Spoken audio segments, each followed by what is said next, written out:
राधा कृष्ण भगवान की जय। सच्चिदानंद रूपाय विश्वोत्पत्त्यादि हेतवे तापत्रय विनाशाय श्री कृष्णाय वयं नमः। સૌને જય શ્રી કૃષ્ણ। આપણે જે આજે આ એકાદશીના નિમિત્તે વિશેષ રૂપે ભગવાનની સમક્ષ ભગવાનના જ સાનિધ્યમાં આપણે સૌએ કીર્તન કર્યું, ભગવાનનું ભજન કર્યું, ભગવાનના સ્તોત્રના પાઠ કર્યા। આજે ગરમી પણ છે, વધારે તડકો પણ છે, છતાં પણ આપણે જે તપ કોને કહેવાય કે ખાલી વનમાં જઈ ગુફામાં બેસીને તપ કરવું એ જ ખાલી તપ નથી। આવી રીતના ભગવાનની સમક્ષ ભગવાન માટે જે સહન કરવું એ પણ તપ છે। તો આપણે બધું ભગવાન માટે કરીએ છીએ। તો આપણે અહીંયા બેસીને આ જે આપણે ગરમી થોડી ઘણી સહન કરીએ એ ભગવાન માટે કરીએ છીએ, એટલે આપણે એ તપ કરીએ છીએ। એટલા માટે બધા શાંતિથી થોડી વાર ઓર ભગવાનનું સ્મરણ કરીએ, ભગવાનની કથા શ્રવણ કરીએ, ભગવાનની ભોગ અને આરતી કરી પછી બધા માટે ભોજન પ્રસાદ પણ ભગવાને વ્યવસ્થા કરી છે। તો બધા પછી એ પણ આપણે લઈશું। તો આ એકાદશીની કથાનું શ્રવણ કરીએ। ભગવાન શ્રી કૃષ્ણ અને યુધિષ્ઠિરજી મહારાજ વચ્ચે આ કથાનો સંવાદ છે।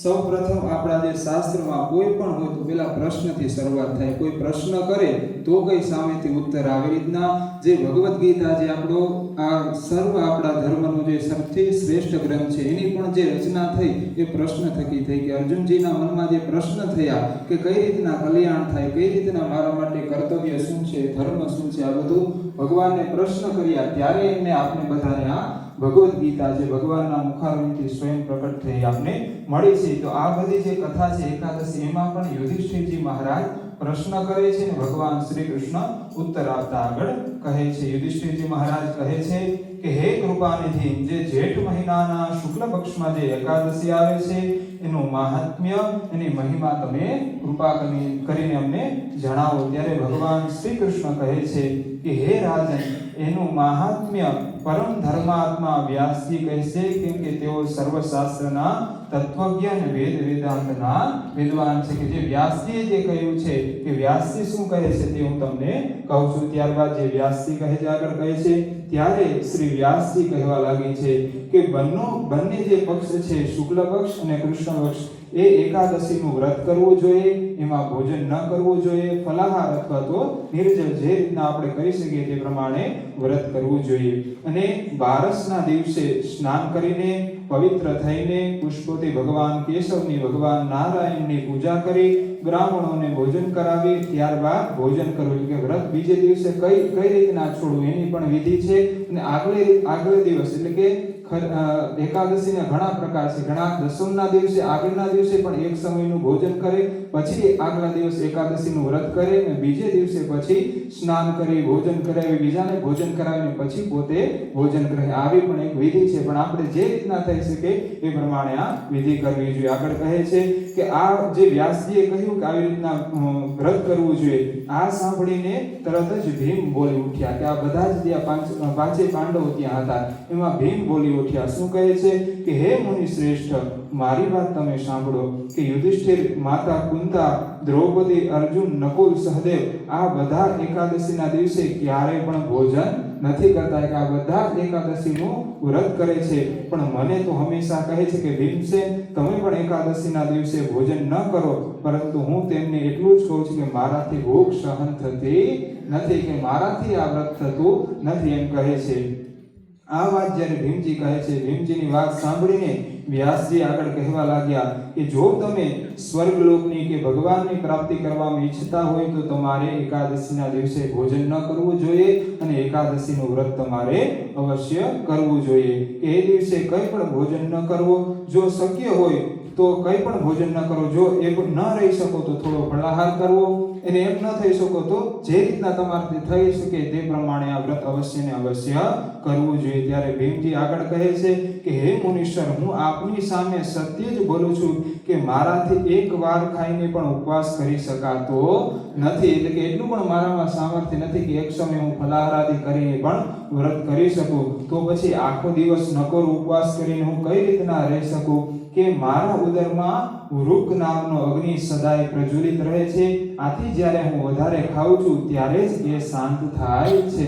જે ભીમજી હતા એમના ઉદરમાં વૃક નામનો અગ્નિ હતો, જે બધાયના આપણા જઠરાગ્નિમાં વૈશ્વાનર નામનો અગ્નિ હોય છે કે જે આપણા અન્નને પચાવે છે અને આપણા શરીરને પોષણ આપે છે. એમાં જે ભીમજી હતા એમના શરીરમાં વિશેષ એક વૃક નામનો અગ્નિ હતો, જે સદૈવ એ શાંત ન રહેતું. જ્યારે એને ભોજન તરત ને તરત જોઈએ અને વધારે ભોજન જોઈએ ત્યારે કહે છે કે આથી હું વધારે ખાઉં છું અને તેના દ્વારા એ વૃક નામનો અગ્નિ શાંત થાય છે અને મને શાંતિ મળે છે.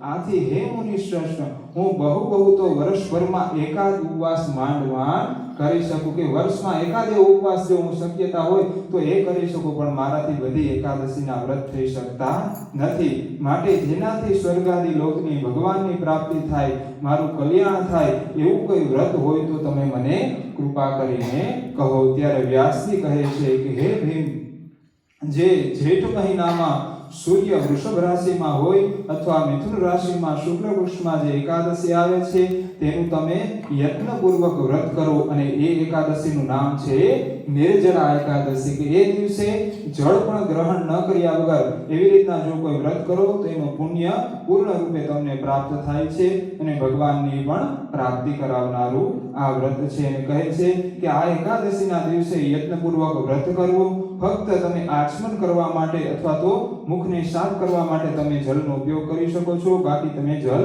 પી ન શકો. એવી રીતના નિર્જળા એકાદશી કરવી અને આ દિવસે આખો દિવસ પાણી પીવું નહીં તો વ્રતમાં એટલે પૂર્ણ લાભ ન થાય. પણ જેટલી તમારાથી શક્ય તે પ્રમાણે આ વ્રત કરો.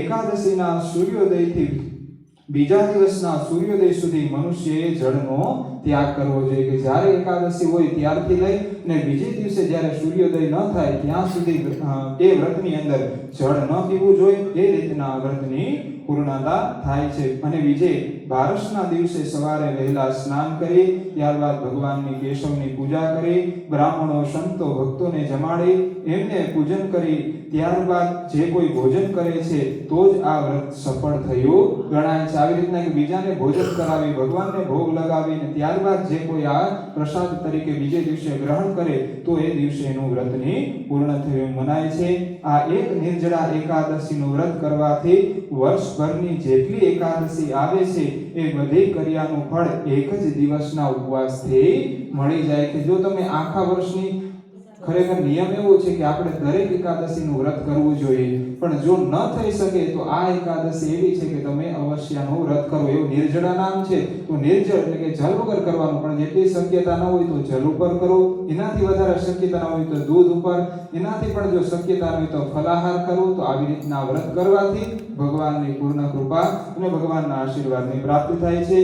અને આવી રીતના કોઈ જો એકાદશીનું વ્રત કરે એ પુરુષ એના બધાય પાપોનો નાશ થાય છે અને જે પાપ ધારી ભયંકર યમદૂત છે એમના પાસે ક્યારેય આવતા નથી. યમના દૂતથી બચી જાય છે અને એને ભગવાનનું ધામ પણ પ્રાપ્ત થાય છે અને સદગતિની પણ પ્રાપ્ત થાય છે. આવી રીતના જે કોઈ આ વ્રત કરે, જે કામના સાથે કરે, ભગવાનની પ્રસન્નતા માટે કોઈ વ્રત કરે તો એ વ્રતના પ્રભાવથી ભગવાનની પ્રાપ્તિ થાય છે અને એના સર્વ મનુષ્યના જે પાપ હોય એ પાપોનો નાશ થાય છે. આ બધા જે આપણે એકાદશી 11મા દિવસે જે વ્રત હોય બે પક્ષમાં, તો આમાં માત્ર એક ધર્મ તો છે જ કે આપણે જે કેના માટે તો ભગવાન માટે કરીએ. ઉપવાસ એટલે શું? ઉપ એટલે સમીપ અને વાસ એટલે નજીક. એ દિવસે વધારે ને વધારે ભગવાનનું ભજન કરવાનું, વધારે ને વધારે ભગવાનનું નામ લેવાનું, એટલે કે ભગવાનની નજીક વધારે જઈને ભગવાનનું વધારે સ્મરણ કરવાનું, ભગવાનનો સત્સંગ કરવાનો, ભગવાનનું નામ કીર્તન સ્મરણ કરવાનું. આવી રીતના જો કોઈ વ્રત કરે તો એ વ્રતની પૂર્ણતા થાય છે અને વ્રતની પૂર્ણતાથી પૂર્ણ ફળની પ્રાપ્તિ થાય છે અને મનુષ્યનું કલ્યાણ થાય છે. આવી રીતના વૈજ્ઞાનિક પણ આના મહત્વ છે. જે એકાદશીનું વ્રત આપણા જે ઋષિઓની હતા, માત્ર આંખ બંધ કરીને કોઈ પણ કાર્ય ન કરતા, એમાં બધું ધર્મ હોય, વિજ્ઞાન હોય, બધું જોડીને જ બધું કાર્ય કરતા. તો એમાં એમ છે કે જો એકાદશીનું વ્રત તમે 11 દિવસમાં એક દિવસ તમે કંઈ પણ ભોજન ન ગ્રહણ કરો, ઉપવાસ કરો, તો તમારા શરીરમાં જે તમારા રોગ પ્રતિકારક જે શક્તિ હોય એમાં વૃદ્ધિ થાય છે અને તમારામાં જે કેન્સર આદિ જે રોગ થવાની જે શક્યતા હોય એ બધી નાશ થઈ જાય છે. એના જે જંતુઓ ઉત્પન્ન થતા હોય આ રોગોના, એ બધા નાશ થઈ જાય છે અને તમારું જે શરીર છે એક સારી રીતના પ્રક્રિયા કરવા માટે રેડી થઈ જાય છે. જેવી રીતના શરીરમાં જે કંઈ એવા તત્વો હોય એના દ્વારા ઉર્જા પ્રાપ્ત થાય એ ઉર્જાની વૃદ્ધિ થાય છે. અને આપણું ભજન છે એ માત્ર આપણે કરીએ તો એની અસર આપણા શરીર આખામાં થાય છે. જો ભોજન ગ્રહણ કરીએ તો એ ભોજનની અંદર એ અસર થાય, એનો નાશ થઈ જાય. પણ ભોજન ગ્રહણ ન કરીએ તો આપણા શરીરમાં એ વ્રત રહે છે અને તેના પ્રભાવથી ભગવાનની વિશેષ કૃપા અને વિશેષ ઉર્જાની પ્રાપ્તિ થાય છે. તો આ એકાદશીની વ્રત કથા ભગવાનના ચરણોમાં આપણે સૌ અર્પણ કરીએ. ઓમ કૃષ્ણાય વાસુદેવાય હરે પરમાત્મને પ્रणतक्लेशनाशाय गोविन्दाय नमो नमः. श्री राधा कृष्ण भगवान की जय. रामचंद्र भगवान सद्गुरु भगवान